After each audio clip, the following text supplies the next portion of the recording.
चंद्रशेखर आजाद एक ऐसे क्रांतिकारी थे जिन्होंने बहुत कम उम्र में ही अंग्रेजों के खिलाफ बगावत शुरू कर दी थी। जलियांवाला बाग कांड ने चंद्रशेखर आजाद को बचपन में झकझोर कर रख दिया और इसी दौरान आजाद को समझ आ गया था कि अंग्रेजों से छुटकारा पाने के लिए बातों की नहीं बल्कि बंदूकों की जरूरत होगी। भारत को आजाद कराने के लिए कई स्वतंत्रता सेनानियों ने अपनी जिंदगी कुर्बान कर दी थी। उन्हीं महान स्वतंत्रता सेनानियों में एक नाम चंद्रशेखर आजाद का है। हालांकि इनका असली नाम चंद्रशेखर तिवारी था, लेकिन आजाद इनकी पहचान कैसे बनी, इसके पीछे भी एक कहानी है। आजाद कहते थे, दुश्मन की गोलियों का हम सामना करेंगे, हम आजाद हैं और आजाद ही रहेंगे। चंद्रशेखर एक ऐसे युवा क्रांतिकारी थे जिन्होंने अपने देश की आजादी के लिए हंसते हंसते अपनी जान दे दी। उन्होंने ठान लिया था कि वे कभी भी अंग्रेजों के हाथ नहीं आएंगे और अंग्रेजों की गुलामी की हुकूमत से खुद को आखिरी सांस तक आजाद रखा। उन्होंने बेहद कम उम्र में ही अपनी जिंदगी को देश के नाम कर दिया था। आज हम आपको उनकी जिंदगी से जुड़ी कुछ बेहद रोचक बातों के बारे में बताएंगे। उससे पहले अगर आप लोग भी चंद्रशेखर आजाद को पसंद करते हैं तो चैनल को सब्सक्राइब कर लें और वीडियो को लाइक करें। और क्या आप लोग जानते हैं कि चंद्रशेखर आजाद की पिस्टल किस कंपनी की थी? अगर जानते हैं तो कमेंट करके जरूर बताएं। चलिए बढ़ते हैं चंद्रशेखर आजाद की ओर। चंद्रशेखर आजाद का जन्म 23 जुलाई 1905 को मध्य प्रदेश के भाबरा गांव में हुआ था। मूल रूप से उनका परिवार उत्तर प्रदेश के उन्नाव जिले के बदरका गांव से था, लेकिन पिता सीताराम तिवारी की नौकरी चली जाने के कारण उन्हें अपने पैतृक गांव को छोड़कर मध्य प्रदेश के भाबरा जाना पड़ा था। चंद्रशेखर आजाद का नाम चंद्रशेखर तिवारी था। वह बचपन से ही काफी जिद्दी और विद्रोही स्वभाव के थे।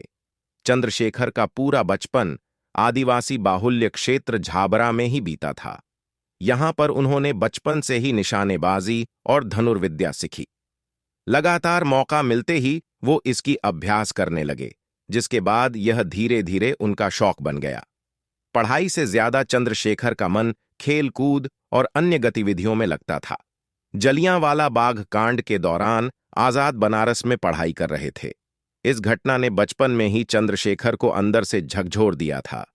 उसी दौरान उन्होंने ठान ली थी कि वह ईंट का जवाब पत्थर से देंगे। इसके बाद उन्होंने यह तय कर लिया कि वह भी आजादी के आंदोलन में उतरेंगे और फिर महात्मा गांधी के आंदोलन से जुड़ गए। 1921 में महात्मा गांधी के असहयोग आंदोलन से जुड़ने के बाद उनकी गिरफ्तारी हुई। उस दौरान जब उन्हें जज के सामने पेश किया गया तो उनके जवाब ने सबके होश उड़ा दिए थे। जब उनसे उनका नाम पूछा गया तो उन्होंने अपना नाम आजाद और अपने पिता का नाम स्वतंत्रता बताया। इस बात से जज काफी नाराज हो गया और चंद्रशेखर को 15 कोड़े मारने की सजा सुनाई। आदेश के बाद बालक चंद्रशेखर को 15 बेंत लगाई गई, लेकिन उन्होंने उफ तक नहीं की थी और हर बेंत के साथ उन्होंने भारत माता की जय का नारा लगाया। आखिर में सजा भुगतने के एवज में उन्हें 3 आने दिए गए, जो वह जेलर के मुंह पर फेंक आए थे। इस घटना के बाद से ही चंद्रशेखर तिवारी को दुनिया चंद्रशेखर आजाद के नाम से जानने लगी। आज भी कोई यह नाम लेता है तो मूंछ पर ताव देने वाले एक पुरुष की छवि आंखों के सामने आ जाती है। जलियांवाला बाग कांड के बाद चंद्रशेखर को समझ आ चुका था कि अंग्रेजी हुकूमत से आजादी बात से नहीं बल्कि बंदूक से मिलेगी। शुरुआत में गांधी के अहिंसात्मक गतिविधियों में शामिल हुए, लेकिन चौरा चौरी कांड के बाद जब आंदोलन वापस ले लिया गया तो आजाद का कांग्रेस से मोहभंग हो गया और फिर उन्होंने बनारस का रुख किया। दरअसल बनारस उन दिनों भारत में क्रांतिकारी गतिविधियों का केंद्र था। बनारस में वह देश के महान क्रांतिकारी मनमथनाथ गुप्त और प्रणवेश चटर्जी के संपर्क में आए और क्रांतिकारी दल हिंदुस्तान प्रजातंत्र संघ, जिसका इंग्लिश में हिंदुस्तान रिपब्लिक एसोसिएशन है, उसके सदस्य बन गए। हालांकि शुरुआत में यह दल गरीब लोगों को लूटते और अपनी जरूरतों को पूरा करते थे, लेकिन धीरे धीरे उन्हें समझ आने लगा कि अपने लोगों को दुख पहुंचाकर वे कभी भी उनका समर्थन हासिल नहीं कर पाएंगे। इसके बाद इस दल का उद्देश्य केवल सरकारी प्रतिष्ठानों को नुकसान पहुंचाकर अपनी क्रांति के लक्ष्यों को प्राप्त करना बन गया। दल ने पूरे देश को अपना उद्देश्य बताने के लिए अपना मशहूर पैम्फलेट एद रिवॉल्यूशनरी प्रकाशित किया। इसके बाद उस घटना को अंजाम दिया गया जो भारतीय क्रांति के इतिहास के अमर पन्नों में सुनहरे हरफों में दर्ज काकोरी कांड है। काकोरी कांड से शायद ही कोई अनजान होगा। दरअसल इस दौरान दल के 10 सदस्यों ने काकोरी ट्रेन लूट को अंजाम दिया था और अंग्रेजों को खुली चुनौती दे दी।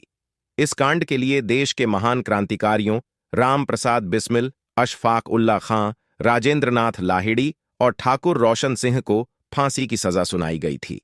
इस घटना के बाद दल के ज्यादातर सदस्य गिरफ्तार कर लिए गए और दल बिखर गया। इसके बाद आजाद के सामने एक बार फिर दल खड़ा करने का संकट आ गया। हालांकि अंग्रेज सरकार आजाद को पकड़ने की कोशिश में लगी हुई थी, लेकिन वह छिपते छिपाते दिल्ली पहुंच गए। दिल्ली के फिरोज शाह कोटला मैदान में सभी बचे हुए क्रांतिकारियों की गुप्त सभा आयोजित की गई। इस सभा में आजाद के साथ ही महान क्रांतिकारी भगत सिंह भी शामिल हुए थे। इस सभा में तय किया कि दल में नए सदस्य जोड़े जाएंगे और इसे एक नया नाम दिया जाएगा। इस दल का नया नाम हिंदुस्तान सोशलिस्ट रिपब्लिकन एसोसिएशन रखा गया। आजाद को इस दल का कमांडर इन चीफ बनाया गया। इस दल ने गठन के बाद कई ऐसी गतिविधियां की जिससे अंग्रेजी हुकूमत इनके पीछे पड़ गई। 1928 में साइमन कमीशन के खिलाफ प्रदर्शन के दौरान लाला लाजपत राय की मौत हो गई। इसके बाद भगत सिंह, सुखदेव, राजगुरु ने उनकी मौत का बदला लेने का फैसला किया। इन लोगों ने 17 दिसंबर 1978 को लाहौर के पुलिस अधीक्षक जेपी सैंडर्स के ऑफिस को घेर लिया और राजगुरु ने सैंडर्स पर गोली चला दी, जिससे उसकी मौत हो गई। इसके बाद आयरिश क्रांति से प्रभावित भगत सिंह ने दिल्ली असेंबली में बम फोड़ने का निश्चय किया, जिसमें आजाद ने उनका साथ दिया। इन घटनाओं के बाद अंग्रेज सरकार ने इन क्रांतिकारियों को पकड़ने में पूरी ताकत लगा दी और आरोप में भगत सिंह, राजगुरु और सुखदेव को फांसी की सजा सुनाई गई। इससे आजाद काफी आहत हुए और उन्होंने भगत सिंह को छुड़ाने की कोशिश की, लेकिन वे सफल नहीं हो सके। दल के लगभग सभी लोग गिरफ्तार हो चुके थे, लेकिन फिर भी काफी समय तक चंद्रशेखर आजाद ब्रिटिश सरकार को चकमा देते रहे। आजाद ने ठान ली थी कि वो जीते जी अंग्रेजों के हाथ नहीं लगेंगे। अंग्रेज सरकार ने राजगुरु, भगत सिंह और सुखदेव की सजा को किसी तरह कम या उम्र कैद में बदलने के लिए वे इलाहाबाद पहुंचे। उस दौरान अंग्रेजी हुकूमत को इसकी भनक लग गई कि आजाद अल्फ्रेड पार्क में छुपे हैं। उस पार्क को हजारों पुलिस वालों ने घेर लिया और उन्हें आत्मसमर्पण के लिए कहा, लेकिन उस दौरान वह अंग्रेजों से अकेले लोहा लेने लगे। इस लड़ाई में 20 मिनट तक अकेले अंग्रेजों का सामना करने के दौरान वह बुरी तरह से घायल हो गए। आजाद ने लड़ते हुए शहीद हो जाना ठीक समझा। इसके बाद आजाद ने अपनी बंदूक से ही अपनी जान ले ली और वाकई में आखिरी सांस तक वह अंग्रेजों के हाथ नहीं लगे। 27 फरवरी 1931 को वह अंग्रेजों के साथ लड़ाई करते हुए हमेशा के लिए अपना नाम इतिहास में अमर कर गए। चंद्रशेखर आजाद का अंतिम संस्कार भी अंग्रेज सरकार ने बिना किसी सूचना के कर दिया। जब लोगों की इस बात की जानकारी मिली तो सड़कों पर लोगों का जमावड़ा लग गया और हर कोई शोक की लहर में डूब गया। लोगों ने उस पेड़ की पूजा शुरू कर दी जहां इस महान क्रांतिकारी ने अपनी आखिरी सांस ली थी।